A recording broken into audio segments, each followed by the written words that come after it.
Le 2 septembre 1998, à 22h31, les habitants de la paisible bourgade de Peguiscov, au Canada, entendent au loin une formidable explosion.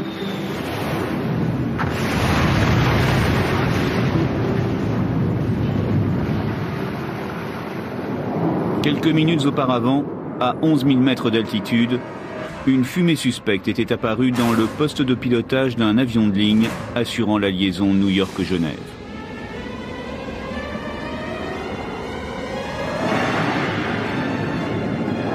Voici l'histoire du vol Swissair 111.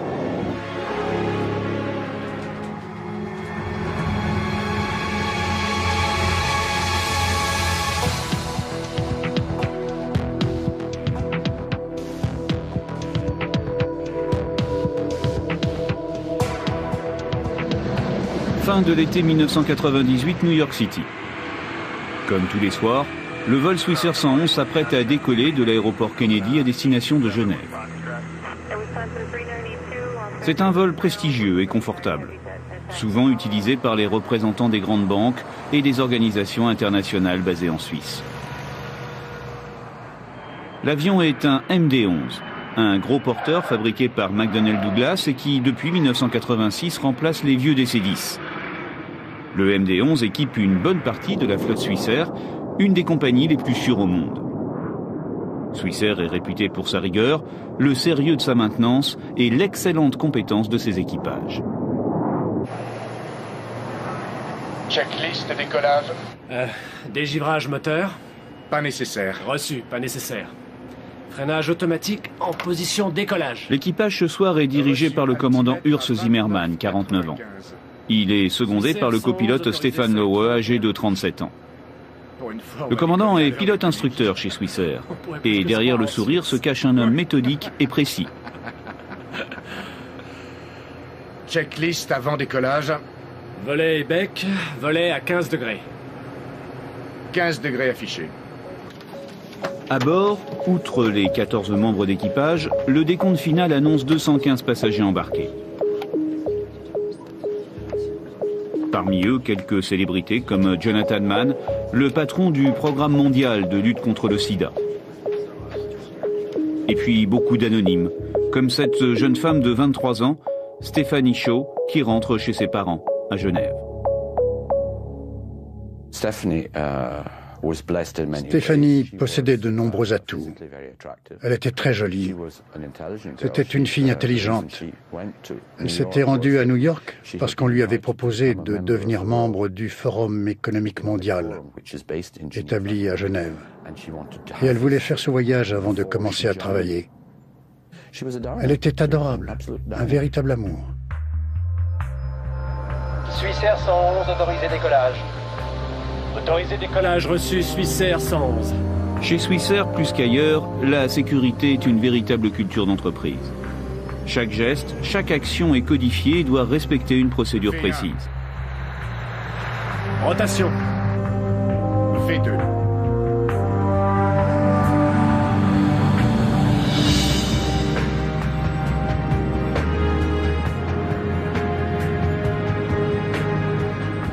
Le vol Swissair 111 s'éloigne vers le nord-est, en direction de l'océan Atlantique. La croisière débute et la routine s'installe. Une routine silencieuse. Durant 15 minutes, les pilotes n'émettent aucun message à la radio. Ça arrive de temps en temps. Ils n'avaient pas encore établi le contact avec ce qu'on appelle le NAT, le North Atlantic Track System. Bon, c'était un peu anormal. Cela dit, c'était juste une erreur dans l'affichage de la fréquence radio. Et quand l'avion est entré dans la zone du NAT, il n'avait pas la bonne fréquence. Et visiblement, ils n'ont pas essayé de contacter qui que ce soit d'autre. Mais c'était bizarre, je suis d'accord avec vous. Au début, on a pensé que c'était intéressant. Le centre de contrôle du trafic aérien au-dessus de l'Atlantique est établi dans la petite ville de Moncton, dans le Nouveau-Brunswick, au Canada. 30 minutes après avoir quitté New York, le commandant prend contact avec Moncton.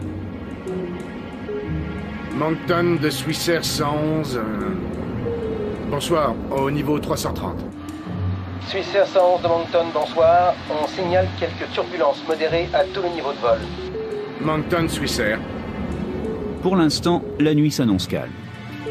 En cabine, notamment en première classe, à la tranquillité, on peut ajouter la volupté de la restauration et le luxe des équipements. À l'époque, Swissair vient de faire installer sur ses avions un tout nouveau système, des écrans individuels.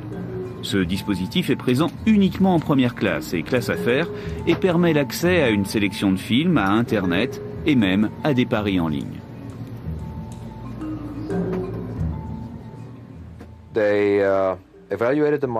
Ils avaient réalisé une étude de marché et ils s'étaient aperçus que sur les vols long courriers, ces systèmes informatiques individuels, ainsi que les paris en ligne avec une carte de crédit, avaient un fort pouvoir, disons, de séduction sur la clientèle. Alors que sur leur écran, les passagers cherchent l'heure de la prochaine séance, c'est le début d'un tout autre film qui, à ce moment-là, se joue dans le cockpit.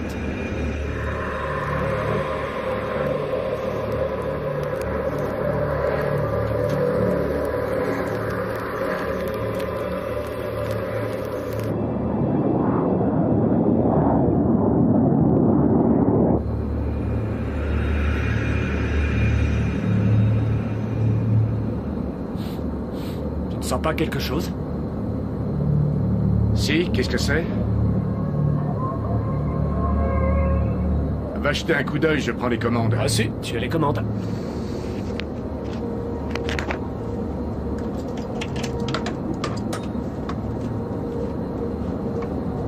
Le copilote vérifie le plafond, et notamment les bouches du circuit de climatisation.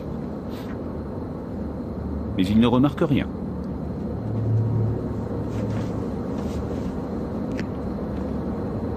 Je n'ai rien vu, Urs. Rien de spécial.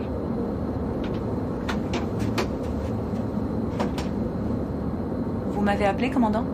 Avec Stéphane, on vient de sentir une odeur de brûlé. Vous sentez quelque chose, vous? Je la sens aussi, oui.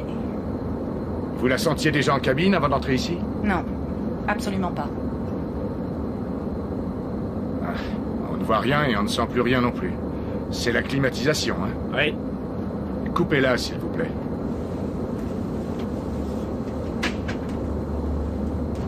À cet instant, les pilotes ignorent qu'une terrible menace est là. Tapis dans leur dos, logés dans le tableau électrique situé juste derrière le poste de pilotage.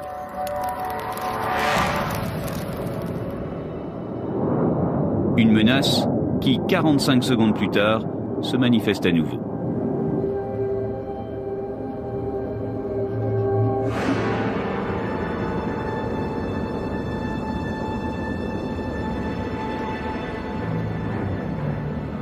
Ça recommence. Cette fois, les choses deviennent sérieuses. Oui, il faut vérifier. Indique-moi l'aéroport le plus proche.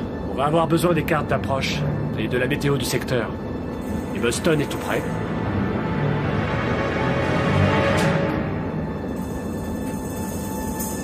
Ça ne s'arrange pas vraiment. Une fumée dans le poste déclenche une procédure précise prévue par une checklist. Première opération, prévenir le contrôle. Moncton de Swissair 111, est-ce que vous m'entendez? Rebonsoir. United 920 de Moncton. À ce moment-là, le contrôleur est en communication avec un autre appareil. Appareil entrant, répétez. Swissair 111, déclarons panne. On a de la fumée dans le cockpit. Demandons déroutement immédiat vers, disons, Boston. Dans la phraséologie aéronautique, l'expression panne désigne une situation grave, mais sans urgence absolue. C'est Boston que vous voulez, c'est ça? Ça me paraît bien, Boston. Il nous faudrait le bulletin météo et nous virons à droite. Swissair 111. Swissair 111 reçu. Maintenez au niveau 310. 310. Pour la première fois depuis l'accident, un des contrôleurs aériens qui ont géré le vol Swissair 111 accepte de témoigner devant une caméra. Je m'appelle Bill Pickrell. Le 2 septembre 1998 au soir, j'étais l'un des deux contrôleurs en service au centre de contrôle de Moncton. Le signal panne auquel on a recours quand un problème se pose est en général considéré comme un message d'urgence. On a aussitôt donné la priorité à cet appareil et le responsable a appelé le centre de coordination de sauvetage. La demande du commandant surprend un peu le contrôleur. Boston est à plus de 500 km derrière l'avion, alors qu'Halifax n'est qu'à 105 km droit devant. Souvent, quand on rencontre un problème, on choisit de préférence un aéroport qu'on connaît bien. Ça fait toujours un souci en moins. C'est à ça qu'il a pensé en premier. Il constate qu'il a de la fumée dans le cockpit. Il se demande pourquoi. Il cherche alors l'aéroport le plus proche où il pourra discuter avec un mécanicien de Swissair. C'était Boston.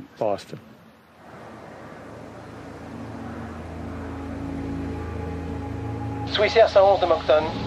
Swissair 111, j'écoute. Vous ne préférez pas plutôt Halifax?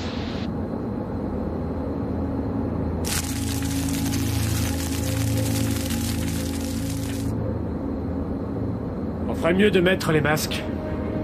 1 minute.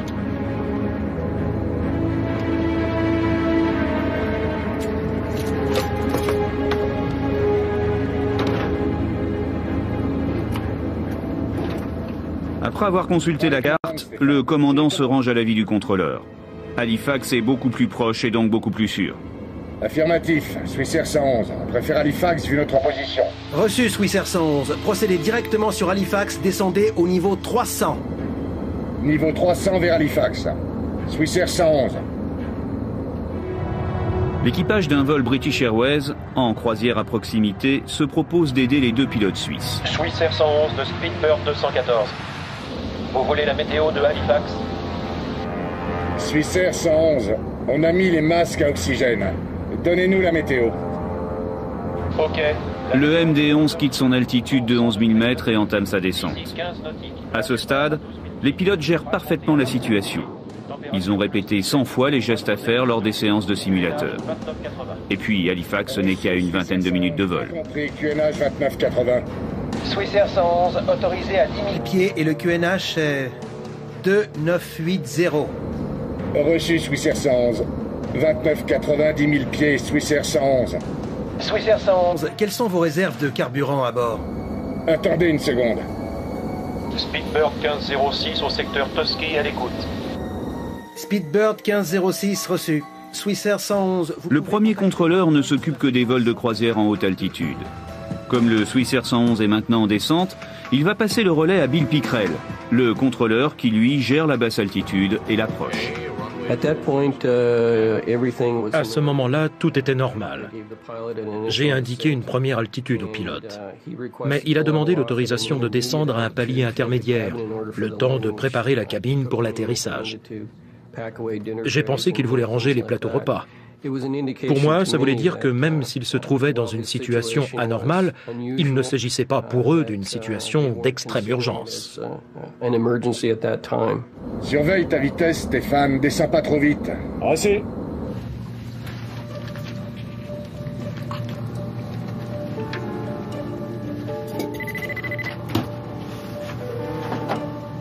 Oui, commandant? On a de la fumée dans le poste. Dites à l'équipage de se préparer pour l'atterrissage. On atteindra Halifax dans une vingtaine de minutes. Je vais commencer les checklists. D'accord, commandant. Les 2 checklists Swissair prévues pour ce type de situation sont assez longues à appliquer. Elles demandent une vingtaine de minutes. Le commandant entame la liste des vérifications alors que le copilote poursuit la descente vers Halifax. Stéphane, prends la radio pendant que j'effectue la checklist. 119.2 pour Swissair 111. Reçu, Swissair 111. Moncton de Swissair, bonsoir. On est en descente. L'avion passe la barre des 25 000 pieds, à peu près 9 000 mètres. La descente est rapide, mais ce n'est pas une descente d'urgence. En fait, l'équipage, à ce moment, applique à la lettre ce qui est prévu par la compagnie dans ce type de situation. On affiche un cap 050, je répète 050. Swissair 111, bonsoir. Descendez à 3000 pieds, le QNH est à 29,79. J'ai d'abord pensé que tout irait pour le mieux. Puisque tout se passait normalement, je n'allais pas avoir grand-chose à faire pour les guider jusqu'à Halifax. Swissair 111, vous pouvez descendre à 3000 pieds. Ou alors descendez à un palier intermédiaire si vous préférez. La seule inquiétude du contrôleur concerne l'altitude. L'avion est encore très haut alors que la piste se rapproche rapidement. L'avion était peut-être un tout petit peu trop haut. J'ai voulu être sûr que les pilotes savaient à quelle distance ils se trouvaient de l'aéroport, combien de kilomètres il leur restait à parcourir. Comme ça, ils allaient pouvoir gérer leur descente en toute connaissance de cause. Reçu. Pour le moment, on descend à 8000 pieds. Autorisé à 3000. Je vous tiens au courant. Compris. Vous voulez que je vous dirige pour une approche piste 06 à Halifax? Bien reçu. La 06, ça nous va. Swissair 111. Swissair 111 reçu. Tournez à gauche pour un cap 030. Hormis la fumée dans le poste, l'avion se comporte normalement. Et à ce stade, tout fonctionne correctement. Seuls les pilotes avec leur masque à oxygène voient leur mobilité très réduite. Du coup, ils ont besoin d'aide pour le moindre mouvement.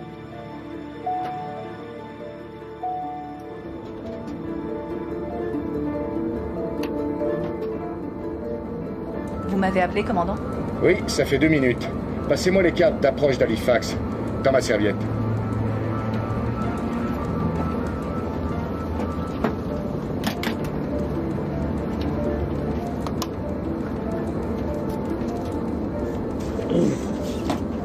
Rejoignez l'équipage. Oui, commandant. Il faut maintenant avertir les passagers du déroutement sur Halifax. En cabine, tout est calme et personne ne s'est aperçu de rien. Nous allons effectuer un atterrissage imprévu à Halifax dans une vingtaine de minutes. Les voyants ceintures sont allumés. Veuillez relever votre tablette et votre dossier. Mais l'avion est encore à 20 000 pieds. Et cette fois, il est franchement trop haut pour une piste à moins de 50 km de là. La pente serait trop forte. Une seule solution, il faut rallonger la descente en faisant un détour. Vous êtes à 50 km du seuil de piste. Reçu. On a besoin de plus de 50 km. Vous pouvez me donner la fréquence et l'altitude, s'il vous plaît? Reçu, Swissair 111. Virez à gauche, cap 360. Ça vous fera descendre un peu. Fréquence du localiseur 109.9. Reçu. Unité 09.9. On vire à gauche, direction nord. Swissair 111. Il faut qu'on largue du carburant. D'accord. Les échanges radio le prouvent, l'équipage affiche un sang-froid très professionnel. Au sol, comme toujours lorsqu'un avion est en difficulté, l'alerte est déclenchée et les services de secours de l'aéroport d'Halifax se mettent en position pour accueillir l'appareil d'ici quelques minutes. Swissair 111, quand vous aurez le temps, vous pourrez me dire combien vous avez de passagers à bord et quelles sont vos réserves de carburant, c'est pour les services d'urgence. Reçu. On a 87 tonnes de carburant. Il faut qu'on en largue un peu. On pourrait faire ça dans le coin pendant la descente. Le contrôleur pensait que l'avion allait se poser directement. Il ne s'attendait pas à une telle décision de la part de l'équipage. C'est à ce moment-là que les choses se sont compliquées. Et après ça, ça n'a fait qu'empirer au fil de nos échanges radio. Pour aider les deux pilotes suisses, le contrôleur va chercher une zone de largage pour le carburant le plus proche possible d'Halifax. Il leur propose la baie de Sainte-Margaret, à une 50aine de kilomètres au sud-ouest de l'aéroport. L'autre possibilité, s'il m'avait demandé de rester plus près du terrain, c'était de les faire virer à droite et ensuite de les aligner sur n'importe quelle autre piste. Le tout, c'était de leur faire décrire un cercle ou de maintenir une trajectoire constante pour leur éviter de voler dans le carburant largué. Parce que ça, ce n'est pas bon. Un avion en début de vol long courrier a les réservoirs remplis et le poids est trop élevé pour atterrir en toute sécurité. Il faut donc en théorie larguer du carburant pour s'alléger. En pratique, il faut en avoir le temps et visiblement le copilote a un doute sur ce point. Je reste au plus près. Il propose qu'on prenne au sud. On pourrait pas laisser tomber le largage et se poser? Non, on vidange notre carburant. Compris. Paré à virer à gauche pour un cap au sud pour un largage. Je leur ai donné le cap vers la baie de Sainte-Margaret pour qu'ils fassent demi-tour. Pour moi, ça aussi, ça prouvait qu'ils ne se trouvaient pas dans une situation d'urgence, puisqu'ils avaient le temps d'aller larguer leur carburant au-dessus de l'eau. Reçu, Swissair 111. Virez à gauche, cap au 200 et prévenez-moi quand vous serez prêt pour le largage. Vous atteindrez la côte dans une quinzaine de kilomètres. Vous vous trouvez actuellement à moins de 40 km de l'aéroport. Reçu. Pour virer à gauche 200. On va stabiliser à 10 000 pieds pour larguer le carburant. Compris. Maintenez 10 000 pieds. Je vous préviendrai quand vous serez au-dessus de l'eau. Ce sera dans très peu de temps. Reçu. Maintenant, pour les pilotes, la pression est forte. Même s'ils gèrent toujours la situation, de petits détails traduisent la montée du stress. Fais la checklist d'urgence qui met cockpit par la climatisation. Oui. Swissair 111, répétez, s'il vous plaît. Pardon, ce n'était pas pour vous. Swissair 111, j'ai appuyé sur le mauvais bouton. Compris. La vitesse affichée passe sous les 300 nœuds. On stabilise? Fais comme tu le sens, Stéphane. Swissair 111, poursuivez sur la gauche, cap 180. Vous atteindrez la côte dans 25 km. Reçu. On poursuit sur la gauche, cap 180, Swissair 111. On se maintient à 10 000 pieds. Reçu. Alimentation cabine coupée. Alimentation cabine coupée. La checklist prévoit de couper l'alimentation électrique de la cabine. Et cette fois, les passagers ne peuvent plus ignorer qu'il se passe quelque chose. Pourtant, personne ne cède à la panique. Mesdames et messieurs, l'éclairage a été momentanément coupé dans la cabine. Veuillez garder votre calme. Nos hôtesses vont passer parmi vous avec des lampes électriques pour préparer l'atterrissage. Nous allons bientôt nous poser à Halifax. L'équipage se veut rassurant, évoquant un incident sans gravité. C'est d'autant plus facile à croire qu'en cabine, il n'y a toujours aucune fumée de visible. Vous allez rester à moins de 50 ou 60 km de l'aéroport au cas où vous auriez besoin d'atterrir en urgence. Compris. C'est parfait. Prévenez-nous quand on pourra commencer le largage.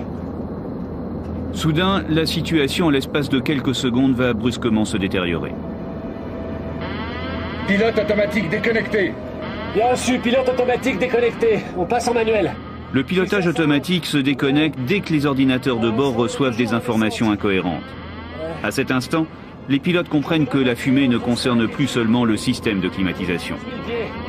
Swissair 111, calez-vous entre 5000 et 10 000 pieds si vous le souhaitez. Les uns après les autres, tous les circuits tombent en panne. Et en quelques secondes, la tension devient extrême. Reçu. On est entre 12 et 9000 pieds. Cette fois, c'est vraiment une situation d'urgence. Swissair 111, à 1h24 Zulu. Les deux pilotes parlent en même temps sur la fréquence et dans la salle de contrôle, plusieurs échanges sont en cours. Résultat, le contrôleur ne va pas entendre une phrase clé. On commence le largage. Swissair 111, commençons le largage. Il faut qu'on se pose tout de suite. Swissair 111, encore quelques kilomètres, je vous suis. Reçu. Déclarons situation d'urgence. Swissair 111. Bill Pickrell n'a pas entendu la demande d'atterrissage d'urgence. Un raté qui, durant des mois, des années, va l'obséder. Je ne suis pas sûr d'être capable de décrire convenablement ce que j'éprouve. Ce qui s'est passé ce soir-là, j'ai dû y repenser un bon millier de fois. Est-ce que j'aurais pu en faire davantage? Est-ce que j'ai commis une erreur? Est-ce que j'ai ma part dans ce qui est arrivé?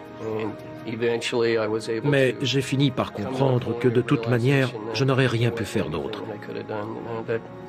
Tout ce qu'on pouvait faire, on l'a fait. Les choses vont maintenant très vite.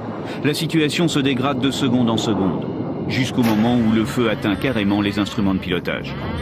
Vas-y, je tiens les commandes. Cette fois, ça brûle. Tous mes écrans sont morts. On s'en remet aux instruments de secours. On reste à 300 nœuds. Swissair 111, autorisez largage de carburant sur le champ. Prévenez-moi quand ce sera terminé. Peu après, je l'ai autorisé à larguer son carburant, mais il n'a pas confirmé. Je ne me suis pas trop inquiété, je pensais qu'il était déjà en plein largage. Et puis, ils effectuaient une checklist. Ils avaient des tas de choses à faire. Et on nous apprend à les laisser tranquilles dans ces cas-là. Ils sont bien assez occupés comme ça.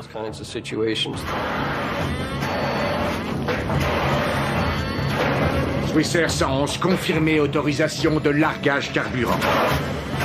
Mais personne n'en verra jamais la moindre confirmation. Le vol 111 est entré dans un mutisme qui va durer 6 longues minutes avant de devenir un silence définitif.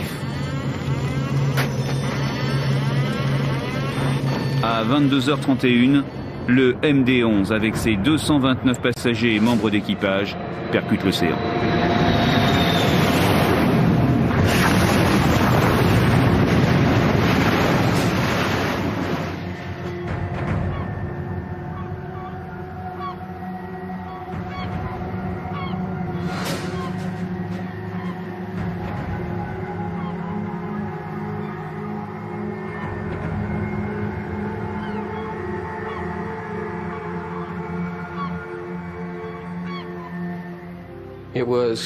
Ça doit être rare de se sentir aussi démuni. On ne peut absolument rien faire, à part rester assis devant son écran à espérer que l'écho de l'appareil fasse demi-tour vers l'aéroport. Évidemment, ce ne fut pas le cas.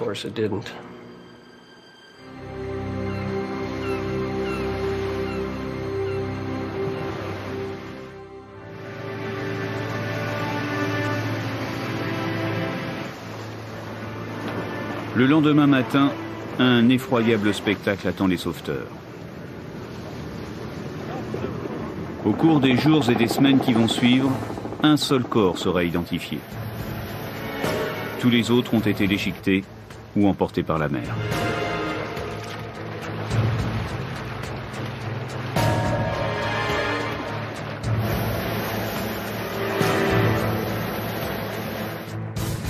Cette nuit-là, à Genève, Ian Shaw a un mauvais pressentiment concernant sa fille de 23 ans, Stéphanie.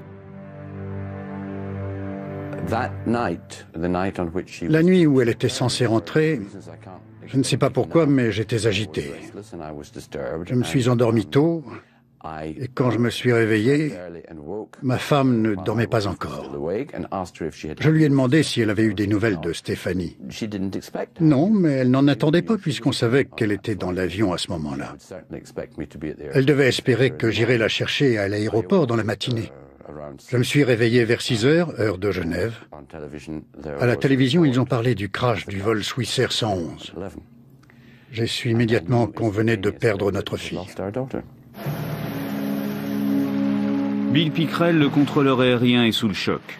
En 30 ans de métier, il n'a jamais vécu un tel drame. C'est une expérience très étrange. Je ne suis pas certain d'être capable d'exprimer clairement ce que j'ai ressenti. Nous, on est là pour fournir un service. Alors bien sûr, on lit des histoires de crash en montagne ou dans des coins perdus, quelque part dans un pays lointain. Mais comment imaginer que ça puisse arriver à côté de chez vous? Alors quand ça se produit, je crois qu'on se sent soudain très seul. Le Bureau de la sécurité des transports canadiens entame la plus grande enquête jamais menée au Canada. Au départ, une seule chose est clairement établie. Un incendie s'est déclaré dans le poste de pilotage. Reste maintenant à en trouver les causes.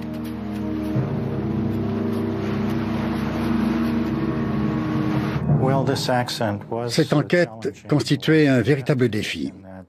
D'abord, il fallait retrouver l'épave de l'appareil par 60 mètres de fond. Et bien sûr, l'avion était en miettes. On a retrouvé plusieurs centaines de milliers de fragments. Ça, c'était le premier défi. Ensuite, une fois qu'on s'est retrouvé avec tous ces débris, fallait-il encore sélectionner les plus significatifs et à travers eux découvrir comment les choses s'étaient passées et pourquoi. Les enquêteurs se lancent dans une mission en 5 étapes. D'abord, des plongeurs descendent examiner l'épave. Et d'emblée, ils comprennent que la tâche est surhumaine. L'avion a été littéralement pulvérisé.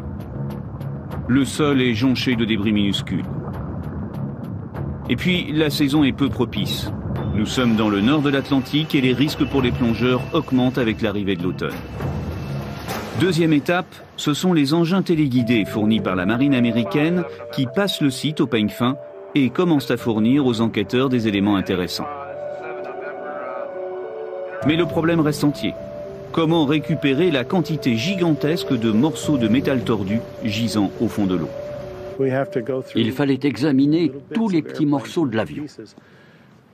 Dans le crash du Swissair 111, on s'est retrouvé avec à peu près 2 millions d'éléments. Il fallait qu'on les épluche presque tous pour écarter certaines thèses. Attentats terroristes, bombes, anomalies diverses. L'épave finit par livrer un premier trésor, les 2 boîtes noires. Avec l'enregistreur des paramètres de vol, les enquêteurs découvrent alors que l'avion était encore en parfait état de marche quelques minutes seulement avant le crash. L'équipage a déclaré une urgence panne parce qu'il y avait de la fumée dans le cockpit. Après examen, on a découvert qu'à ce moment précis, aucune anomalie, pas la moindre irrégularité dans les paramètres techniques témoignait d'un problème quelconque. On en a conclu que l'appareil était alors en bon état de marche. À part la fumée dans le poste, dont ils ont signalé la présence, tout fonctionnait correctement. C'est quand ils ont amorcé leur descente que les pannes se sont multipliées. Et ce, de plus en plus vite. Bien reçu, pilote automatique déconnecté. Mais pour reconstituer le fil des événements, les techniciens vont se heurter à un problème de taille. Les deux boîtes noires ont elles aussi cessé de fonctionner durant les 6 dernières minutes du vol. Les circuits tombent en panne les uns après les autres pendant ces 90 secondes où tout se passe très vite.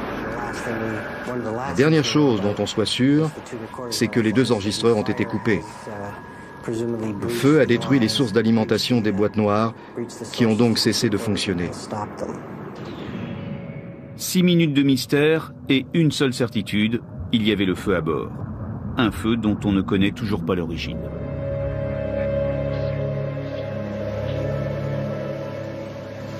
Les enquêteurs passent alors à la 3e étape.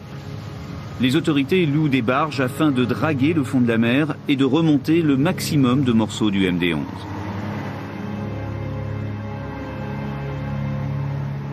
C'est ainsi que l'on va récupérer un des 2 moteurs. Puis c'est le tour d'un des 2 trains d'atterrissage, presque intacts. Au final, parmi les pièces récupérées, ce seront les 2 morceaux les plus importants. Le reste de l'appareil est sous forme de miettes éparpillées sur le fond marin. 4e étape. Un laboratoire de fortune est installé dans un hangar militaire pour accueillir les enquêteurs, les experts médico-judiciaires, les spécialistes de Boeing et de Swissair, ainsi que les représentants de la police canadienne. Chaque jour, des camions viennent déposer des tonnes de débris récupérés au fond de l'eau. Chaque pièce doit être identifiée, classée et enfin analysée. Un travail de titan.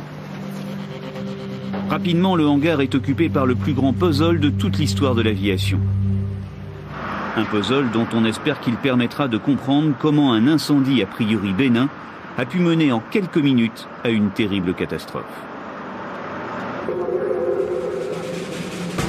Les 250 km de câblage électrique de l'avion sont examinés à la loupe pour y chercher des traces d'arcs électriques ou d'étincelles, tout ce qui aurait pu embraser des matériaux inflammables. Grâce à l'empreinte laissée par les flammes, les enquêteurs acquièrent la certitude que le feu s'est déclaré juste derrière le copilote, à l'arrière du cockpit. Et l'étude attentive de l'installation électrique les amène à suspecter les écrans personnels de la première classe et de la classe affaires.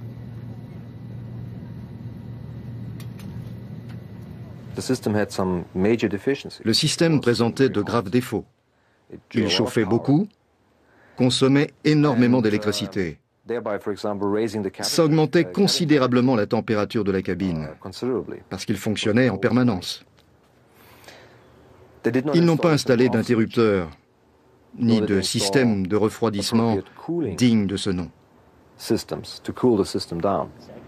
Les enquêteurs canadiens pensent avoir enfin déniché l'élément déterminant qui leur manquait. On l'a mentionné dans notre rapport. On a constaté un défaut de conception dans la manière dont ce système informatique installé en première classe et en classe affaires était intégré au reste de l'installation électrique de l'appareil. Par exemple, en coupant l'alimentation de la cabine, le commandant pensait supprimer toute alimentation électrique dans la partie passager. Il ignorait que les écrans individuels, eux, étaient toujours alimentés. Demandez aux pilotes. Ils vous répondront pour la plupart qu'en coupant l'alimentation cabine, ils coupent l'électricité partout sauf dans le cockpit. Ils se croient débarrassés du problème, ils n'ont plus qu'à se concentrer sur le pilotage lui-même. Seulement là, le système vidéo, en quelque sorte, contournait l'interrupteur. Aussitôt, Swissair décide de retirer tous les écrans personnels installés sur ces appareils. Quant au bureau enquête accident américain, il ordonne l'inspection du câblage électrique dans le cockpit de tous les MD-11 en service sur le territoire américain. Même si dans le cas Swissair, une isolation des écrans personnels n'aurait pas fondamentalement changé grand-chose. Quand le pilote a actionné le commutateur, le feu s'était déjà propagé. Cet élément est donc sans réelle incidence, ni sur le début de l'incendie, ni sur sa propagation à bord du Swissair 111. La conclusion s'impose, les écrans personnels ne sont pas la seule cause du crash. Comme toujours, il en existe d'autres. Pour les débusquer, les enquêteurs entament leur 5e et dernière étape. La reconstitution du MD-11 à partir des débris de l'avion. Un cadre métallique au gabarit de l'appareil leur permet de replacer à leur endroit d'origine chaque pièce de métal. Ce puzzle géant va leur permettre de faire une découverte fondamentale. Le feu s'est propagé à très grande vitesse, du poste de pilotage vers les premières classes. Certaines pièces ont été soumises à une température de plus de 600 degrés. Visiblement, les pilotes n'ont pas eu conscience de la rapidité de la propagation de l'incendie. Et certains s'interrogent. En respectant à la lettre la procédure, l'équipage ne s'est-il pas condamné? N'aurait-il pas dû engager une descente d'urgence et se poser au plus vite? Swissair 111, j'ai appuyé sur le mauvais bouton. Certaines compagnies insistent sur l'importance de se poser le plus rapidement possible. Après, on a tout le temps d'effectuer la checklist. Pour d'autres, au contraire, c'est la checklist qui prime. C'est qu'après, si le problème subsiste. Ça vient d'ailleurs contredire ce qu'on apprend dès le début aux élèves pilotes. De la fumée, ça veut dire un incendie. Et en cas d'incendie, on se pose le plus vite possible. Éclairage d'urgence activé. Éclairage d'urgence activé. Malheureusement, dans cette affaire, la checklist prenait les choses à l'envers. Il ne s'agissait pas d'abord de se dérouter, mais de voir s'il était possible de résoudre la difficulté. Et c'est comme ça qu'on se retrouve avec un problème qui vous tombe dessus sans qu'on s'y attende. Reçu, on a besoin de plus de 50... Les enquêteurs canadiens qui s'appuient sur la chronologie ne partagent pas cet avis. Pour eux, dans tous les cas de figure, le vol Swissair était condamné. Matériellement, les pilotes n'avaient pas le temps de se poser. Reçu. Unité 0.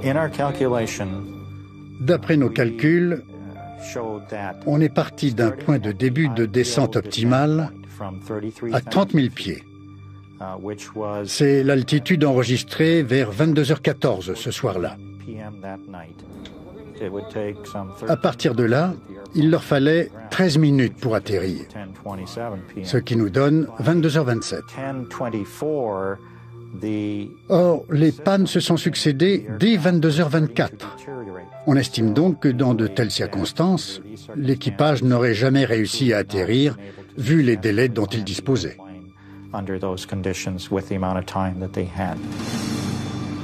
Quelles qu'en soient les causes, l'incendie s'est propagé à une vitesse terrifiante. Et les enquêteurs savent désormais que les écrans individuels ne sont pas les seuls responsables.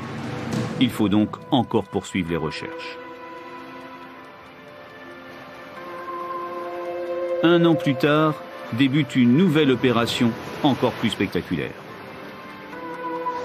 Les autorités canadiennes louent carrément les services d'une drague hollandaise, le Queen of the Netherlands. Objectif, remonter tous les débris de l'avion demeurés au fond de la mer. Le navire est équipé d'un gigantesque système d'aspiration conçu pour collecter le moindre fragment. On va ainsi pomper plusieurs centaines de milliers de tonnes d'eau de mer, de vases et de débris, ensuite recueillis dans la cale centrale. Ramenée à terre, la cargaison est stockée dans une enceinte spécialement aménagée. Les enquêteurs récupèrent ainsi 1 million de pièces supplémentaires, provenant toutes du vol 111. Au total, 98% de l'avion a été ramené à la surface. Et de nouveau recommence un tri interminable pour identifier chaque morceau, chaque détail et améliorer un peu plus la reconstitution de l'avion. Jusqu'au jour où, enfin, après des années de travail et de patience, la vérité finit par émerger. On a cherché toutes les sources de chaleur susceptibles d'avoir déclenché un incendie dans cette zone de l'appareil. On a découvert qu'un arc électrique provenant d'un câble avait mis le feu au polyéthylène terephthalate métallisé qui recouvre les matelas isolants. Ce polyéthylène qu'on trouve sur de nombreux avions de ligne a pourtant passé avec succès les tests d'inflammabilité en vigueur dans l'industrie aéronautique. L'enquête prend alors un tout autre visage.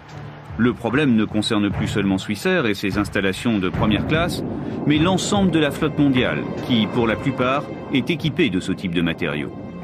Swissair 111, j'écoute. Vous ne préférez pas plutôt Halifax?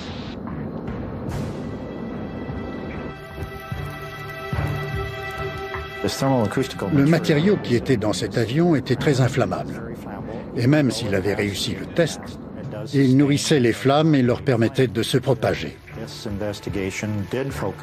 On s'est donc intéressé à l'inflammabilité des matériaux et la nécessité de revoir les critères d'obtention des certifications. Et ça ne vaut pas seulement pour les matelas d'isolation thermique et acoustique, ça vaut pour tous les matériaux qu'on trouve à bord des avions, la plupart du temps dans des zones inaccessibles. Cette fois, les enquêteurs ont reconstitué tout le film. Un arc électrique qui génère des étincelles, qui embrase le matériau isolant, qui à son tour met le feu aux mousses et au plastique. Alors que l'équipage applique la procédure, et 14 minutes après le premier message panne, panne, panne, le feu détruit tous les systèmes électroniques et même les boîtes noires cessent de fonctionner. Les traces ADN relevées sur les sièges des pilotes constituent les seuls indices concernant les 6 dernières minutes du vol. Le copilote est resté à sa place jusqu'au bout, alors que le commandant était debout, probablement derrière, à lutter contre les flammes. On s'en remet aux instruments de secours. On reste à 302. Le copilote essayait sans doute de trouver un endroit où poser un avion de cette taille. Il n'avait pas beaucoup de marge de manœuvre. Il ne lui restait que quelques instruments de bord. Il devait chercher un indice lui indiquant où poser son avion ou même tenter un amérissage forcé. Ce qu'on sait, c'est que le copilote était assis à sa place. Était-il conscient ou pas? Était-il gravement brûlé? Ça, on n'en sait rien. On sait en revanche que le commandant de bord n'était pas à sa place.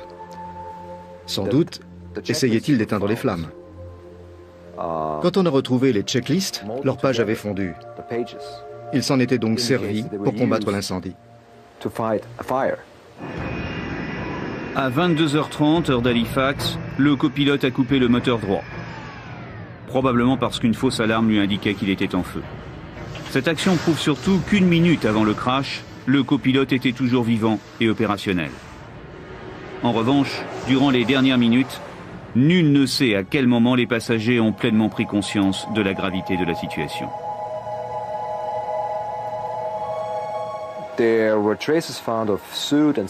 On a retrouvé des traces de suie et de fumée jusqu'au plafond de la classe affaires. Mais on ignore si les passagers ont senti la fumée ou non. Les analyses ADN prouvent en tout cas qu'il n'avait pas de résidus dans le corps. L'avion percute la mer avec une force de 350 G. Les 229 occupants meurent sur le coup.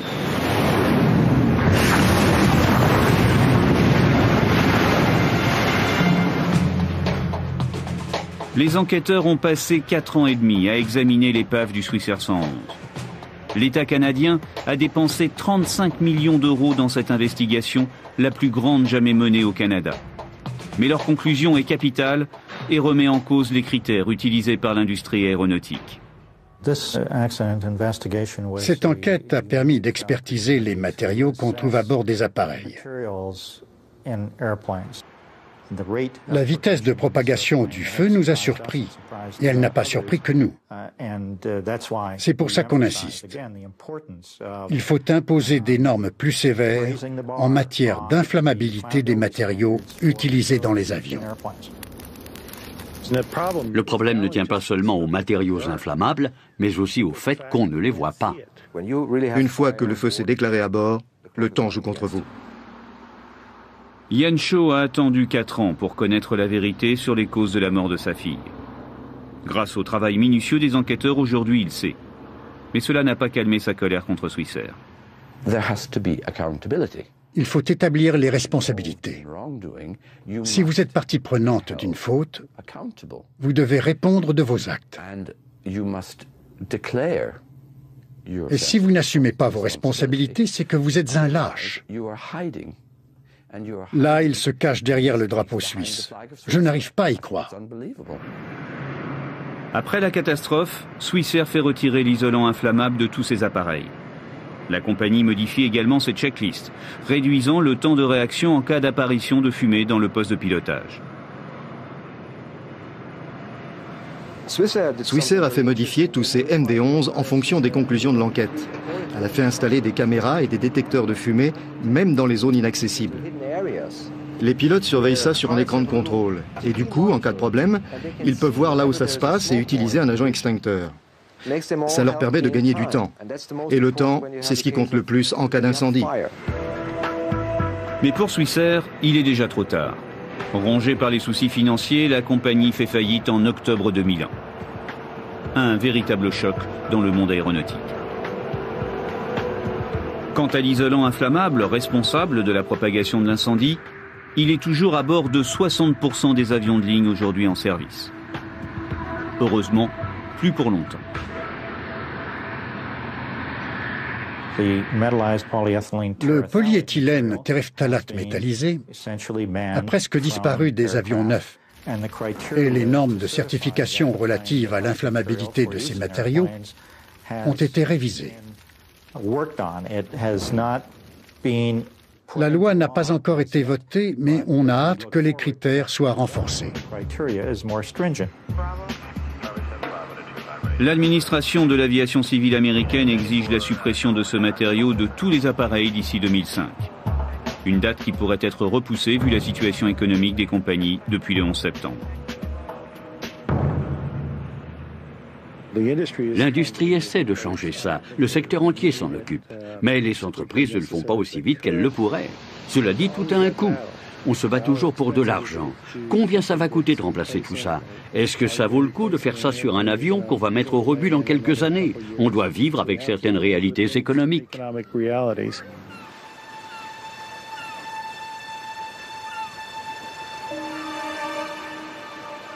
Ian Shaw restera marqué à jamais par le décès brutal et violent de sa fille. Il a laissé son épouse et sa fortune à Genève pour ouvrir un petit restaurant en Nouvelle-Écosse, avec vue sur la mer où Stéphanie a trouvé la mort.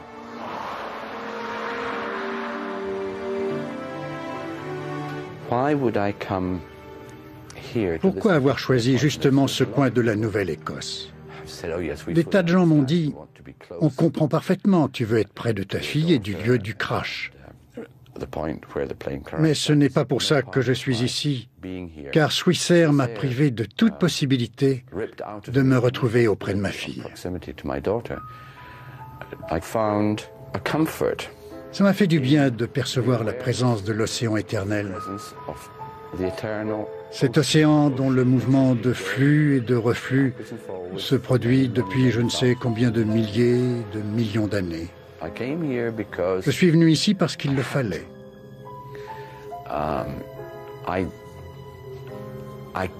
Je suis incapable de vous fournir une explication vraiment rationnelle. Tout ce que je peux vous dire, c'est que je me trouve au bon endroit pour les mauvaises raisons.